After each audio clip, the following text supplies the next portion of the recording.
এদেশের সেনাবাহিনী বাংলাদেশের দেশপ্রেমিক সেনাবাহিনী। এই সেনাবাহিনী বাংলাদেশের জনগণের কষ্টের সময় যখনই সংকট হয়, এই সেনাবাহিনী বাংলাদেশের মানুষের পাশে আসে দাঁড়ায়। এই সেনাবাহিনীকে নিয়ে জামাতের একজন প্রার্থী, সে কিনা আমাদের নেতা তারেক রহমানের বিরুদ্ধে ভোটে দাঁড়িয়েছে। উনি বলেছেন সেনাবাহিনীকে নিয়ে কটূক্তি করেছেন, সেনাবাহিনীকে বিতর্কিত করার চেষ্টা করেছেন।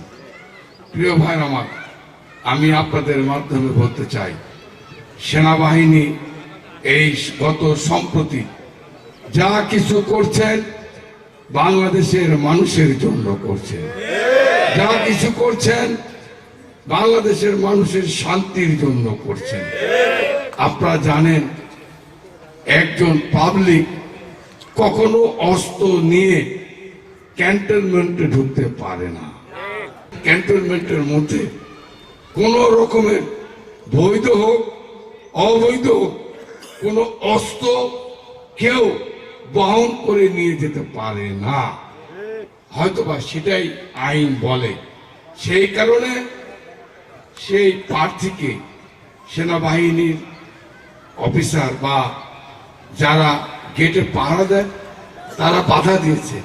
এটাকে কেন্দ্র করে সে সেনাবাহিনীকে বিতর্কিত করার চেষ্টা করেছে। যারা এমপি হওয়ার আগেই, এমপি না হতে অস্ত্র নিয়ে সেনা ভবনে ক্যান্টনমেন্টে ঢুকতে চায়, আর এমপি হলে তাহলে কি হবে? তাহলে অস্ত্র ট্রাক নিয়ে ঢুকবে কিনা বলে? প্রিয় ভাইয়ের আমার, তাই আমরা হুঁশিয়ার করে বলে দিতে চাই, এই 12 তারিখে নির্বাচনকে নিয়ে, সেনাবাহিনীকে নিয়ে যারা বিতর্কিত করার চেষ্টা করবে, বাংলাদেশের মানুষ তার সমুচিত জবাব দেবে ইনশাআল্লাহ।